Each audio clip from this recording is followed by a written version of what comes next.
Bismillahirrahmanirrahim. Assalamualaikum warahmatullahi wabarakatuh. Alhamdulillahilladzi hamdan katsiran tayyiban mubarakan fihi kama yuhibbu rabbuna wa yardah. Ashhadu an la ilaha illallah wahdahu la syarika lah wa ashhadu anna Muhammadan abduhu wa rasuluhu la nabiyya wa la rasula ba'dah. Allahumma salli wa sallim wa barik ala Muhammadin wa ala alihi wa ashabihi wa man ittaba'ahum bi ihsanin ila yaumiddin. Amma ba'du, saudaraku, saudariku seiman yang semoga senantiasa mendapatkan limpahan curahan rahmat dan keberkahan dari Allah Subhanahu wa taala. Syukur alhamdulillah selalu kita panjatkan hanya kepada Allah Rabbul Alamin. Mengapa? Kita terus dan senantiasa memanjatkannya pujian, pengagungan, syukur hanya kepadanya semata, karena dialah Allah, zat yang maha rahman, maha rahim, maha razzaq, maha wahab, dan semuanya kebaikan-kebaikan yang kita dapati di dalam kehidupan ini adalah karena kemurahan Allah Subhanahu wa taala. Maka kita berkewajiban untuk menjadi hambanya yang berilmu dan mengamalkan terhadap itu ilmu. Fa insyaallah kita akan menjadi para pemenang baik di dunia, lebih-lebih nanti di yaumil qiyamah. Saudaraku, saudariku seiman yang semoga senantiasa dirahmati dan diberkahi oleh Allah Subhanahu wa taala. Pada kesempatan ini insyaallah kita akan kembali mempelajari yaitu Mukhtarat Qawaidul Lugha Al-Arabiyyah, ringkasan kaidah-kaidah bahasa Arab. Mengapa kita harus mempelajari bahasa Arab secara umum termasuk kaidah-kaidahnya? Seperti yang telah kita maklumi bersama bahwa wahyu Allah, Al-Quran dan yang semisalnya, Allah Subhanahu wa taala jelaskan, Rasul sallallahu alaihi wasallam sampaikan dengan bahasa ini, yaitu al-lughah al-arabiyyah. Maka sudah menjadi kewajiban bagi setiap muslim dan muslimah yang menginginkan untuk memahami agamanya dengan baik dan benar agar mereka mempelajari bahasa tersebut. Agar ia mempelajari bahasa tersebut dengan kaidah-kaidahnya. Dan yakinlah wahai saudaraku dan saudariku, jika doa dengan baik dan benar, ikhtiar dengan baik dan benar kita maksimalkan, maka Allah Subhanahu wa taala akan memberikan jalan atas apa yang kita niatkan. Saudaraku, saudariku seiman yang semoga senantiasa dirahmati dan diberkahi oleh Allah Subhanahu wa taala. Insyaallah pada kesempatan ini kita akan membahas pasal yang berikutnya, di mana pada pertemuan sebelumnya kita telah menyelesaikan pasal yang ke-7. Dan sekarang kita akan membahas pasal yang ke-8. Naam. Al-Faslu Tsani. Pasal yang ke-8 dari pembahasan buku Mukhtarat Qawaidul Lugha Al-Arabiyyah. Bisa dilihat saudaraku dan saudariku di halaman yang ke-36 dan seterusnya, bahwa pasal yang ke-6 ini kita akan membahas al-ismu bin nadhari ilan nisbati ilaihi. Jadi kita akan membahas isim ditinjau dari ilan nisbah, ilai, yaitu nisbati ilai, yaitu isim ditinjau dari nisbah atau penggolongannya. Jadi isim itu digolongkan dengan ini, digolongkan dengan itu dan seterusnya. Di mana pada pertemuan sebelumnya kita membahas al-ismu bin nadhar ila tasghirnya, dirubah artinya menjadi lebih kecil. Nah, sekarang isim akan kita rubah atau akan kita lihat dari sisi apa? Penggolongannya. Ya. Di sana dijelaskan ya oleh penyusun bagaimana caranya agar ya kita bisa menerapkan apa pasal ini.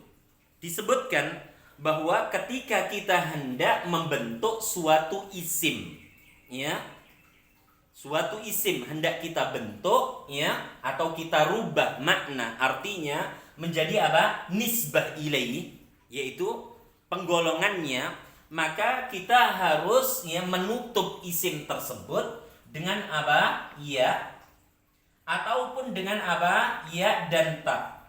Ya, ini dua hal yang harus diperhatikan oleh antum dan antunna semuanya. Ya, jadi ketika kita hendak ya kan merubah suatu isim ya dari bentuk asal ke apa? Nisbatu ilaihnya, ke penggolongannya, maka tolong ya isim tersebut berikan akhiran apa? Ya musyaddadah ataupun ya dan ta. Ya. Ya dan apa? Ta marbutah. Ya. Seperti misalnya kata Muhammadun. Ya, menjadi apa? Muhammadiyah. Ya kan? Islamun, Islamiyah. Ya, salafun, salafiyah dan seterusnya. Salafi, Muhammadi dan seterusnya. Ini ya artinya tidak lagi apa sama dengan sebelumnya karena apa? Kita telah merubah isim tersebut menjadi apa? Ya, golongan tertentu.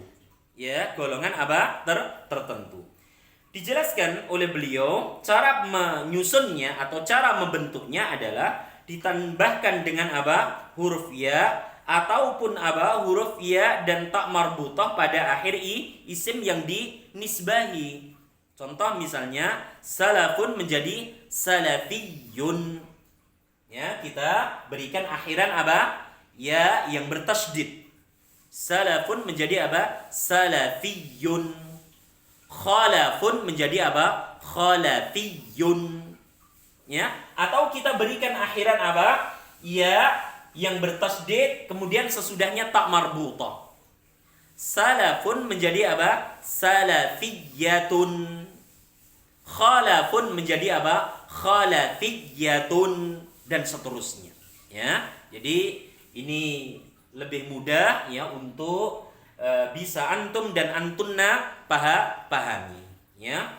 Jadi harus kita berikan akhiran ya yang bertasydid ataupun ya dan ta marbutah dan ya-nya juga apa?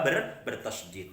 Kemudian ya penisbahan isim, ya penggolongan apa? Isim digunakan untuk apa? Ya menunjukkan apa? Nah, di sini disampaikan ada 5. Yang pertama ya kebangsaan atau kewarganegaraan. Ya, misalnya ya Indonesia menjadi apa? Ya Indonesi, Induni atau Andonisiyun, Andonisiyatun. Ya. Kemudian apa? Ya Misr, Misriyun, Misriyatun. Maknanya apa? Berkewarganegaraan apa? Indonesia. Berkewarganegaraan apa? Mesir. Ya, atau misalnya apa? Ya, Arabun. Ya, Arabun. Arabiyun atau apa? Arabiyatun.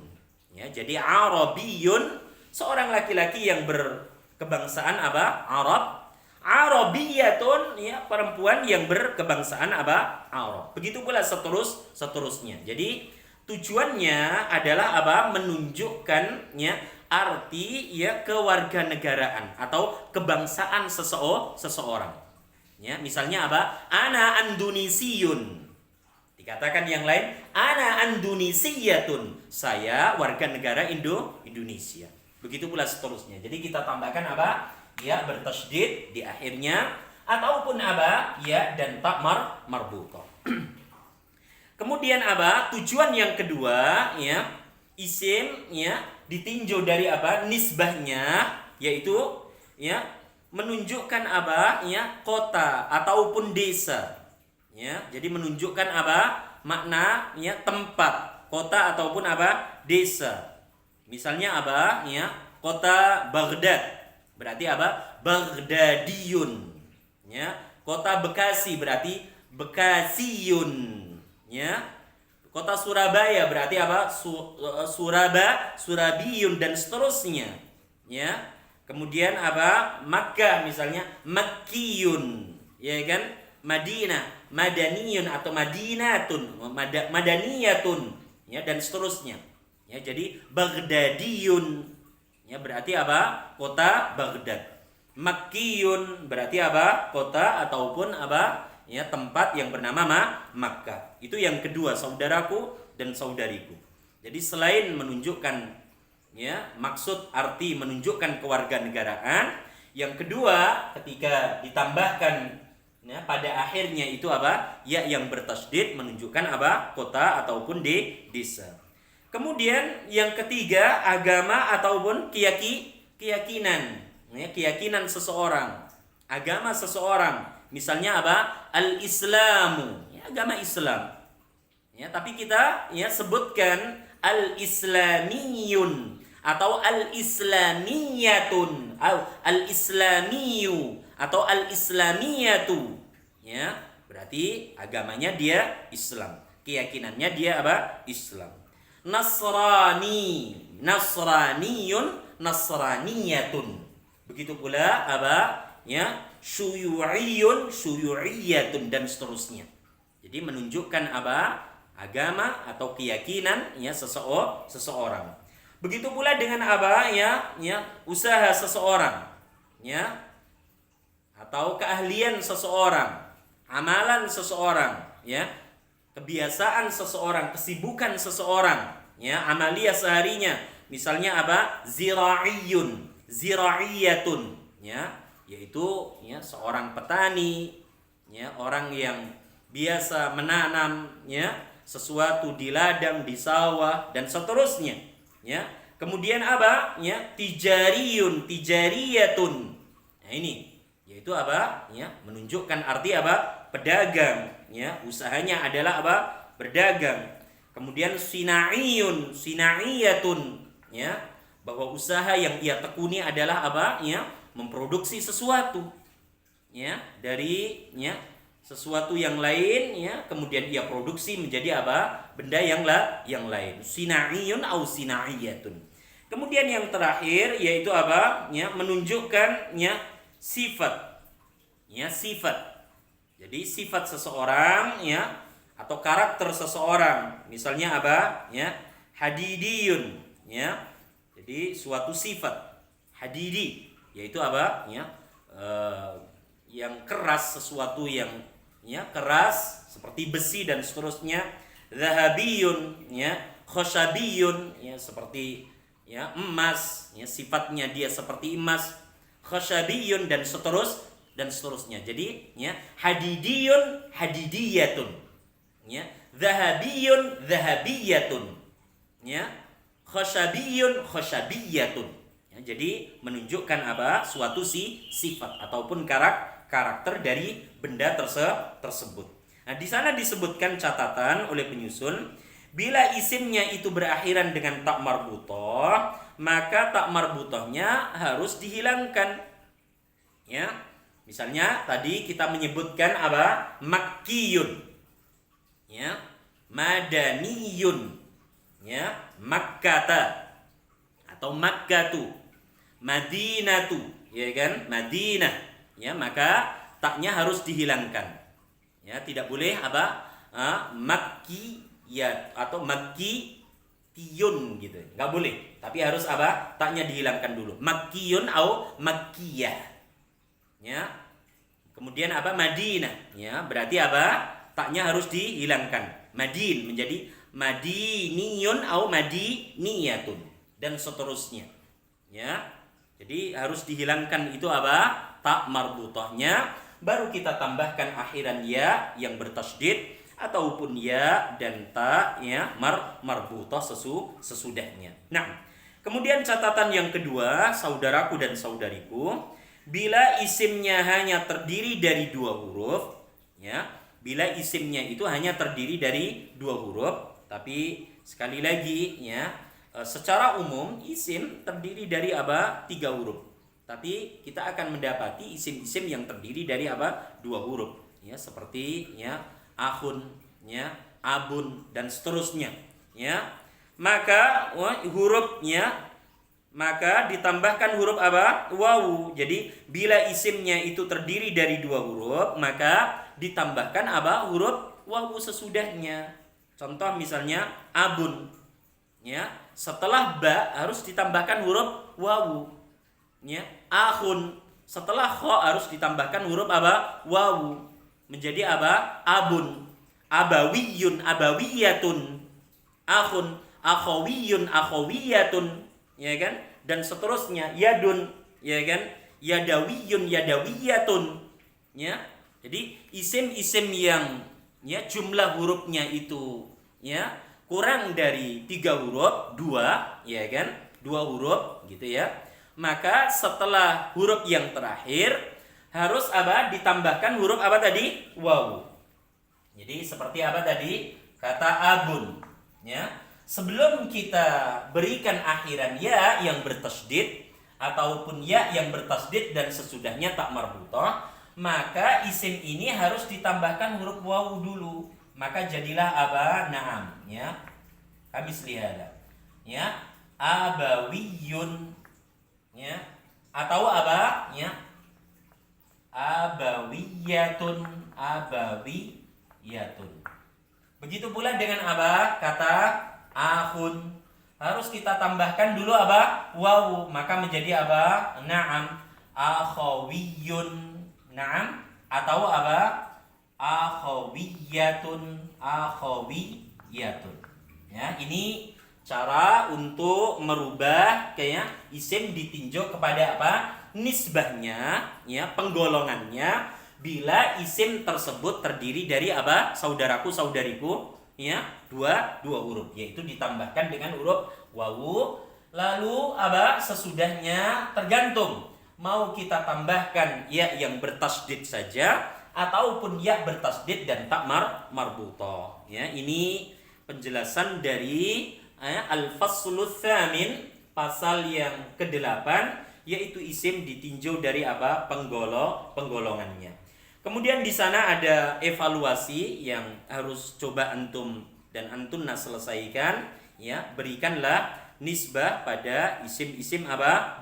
Berikut, ya, seperti apa? Mauzun, ya kan? Seperti apa? Kata syamsun, seperti kata apa? Ya, markabun dan seterusnya. Maka ingat, ya, sangat mudah, ya, ketika isimnya itu ya kurang dari 3 huruf seperti 2 huruf tadi keterangannya harus ditambahkan apa? Wawu. Berarti mauzun menjadi apa? Mauziyun, mauziyatun, syamsun, ya, syamsiyun atau syamsiyatun dan seterusnya. Nah, ya, bisa diselesaikan ya masing-masing. Kemudian wahai saudaraku dan saudariku, ya, yang ingin saya tambahkan pada pasal yang ke-8 ini yaitu pembahasan kemarin tentang ya al-ismu ya bin nadhari ila tarkibihi. Ya, jadi di pembahasan ini saya ingin sedikit menambahkan tentang ya pasal yang ke-6, yaitu isim ditinjau dari apa? Ya, dari penyusunannya.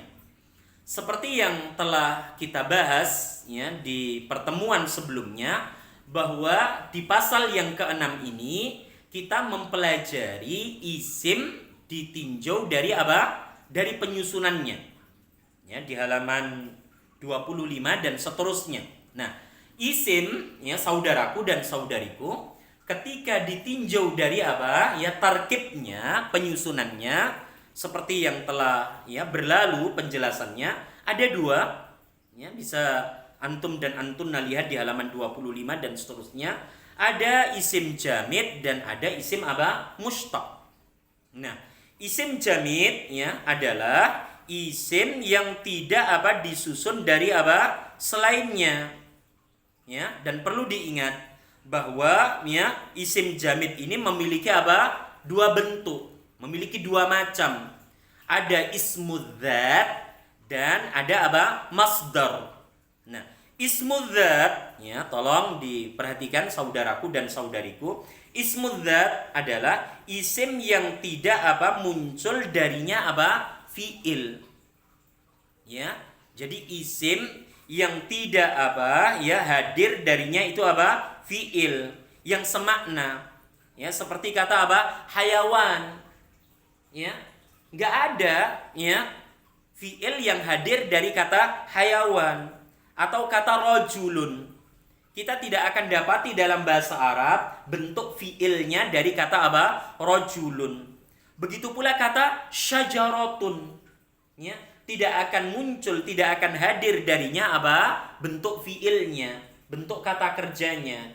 Begitu pula dengan jabalun, dengan nahrun, dengan bahrun dan seterusnya. Ya, ini masuk ke dalam pembahasan isim jamid. Akan tetapi bentuk atau macam yang pertama yaitu ismudzat, ya, ismu adzati. Sedangkan yang kedua, ya, macam dari ismul jamid adalah masdar. Ya, masdar. Dan disebutkan di sini, ya, apa itu al-masdar? Ya, yaitu isim yang hanya diketahui maknanya akan tetapi tidak kelihatan bendanya. Kemudian dijelaskan lebih lanjut, masdar adalah asal dari semua fiil dan isim yang mustaq. Ya. Jadi kan ada isim jamid, ada isim mustaq. Jadi disebutkan oleh penyusun bahwasanya masdar adalah asal dari semua fiil dan asal dari isim-isim yang mustaq.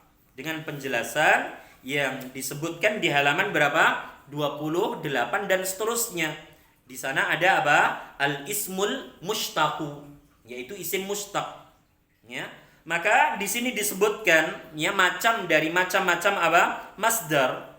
Yang tadi penjelasannya adalah isim yang hanya diketahui maknanya tetapi tidak terlihat bendanya, seperti kata khuruj, seperti kata ilm, seperti kata syira, seperti kata rujuk dan seterusnya.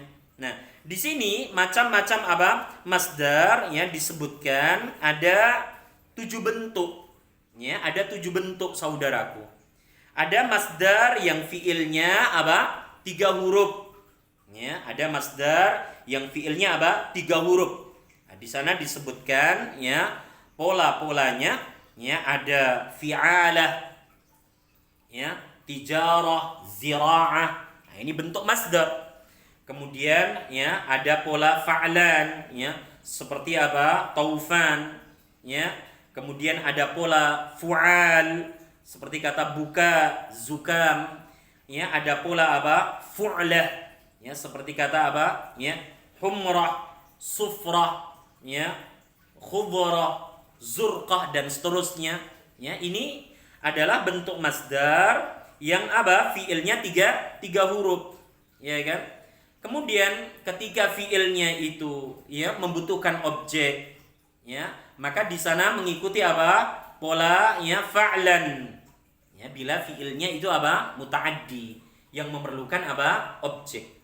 Tapi bila fiilnya itu lazim yang tidak memerlukan objek, maka di sana ada beberapa pola yang disebutkan di sini, ya kan?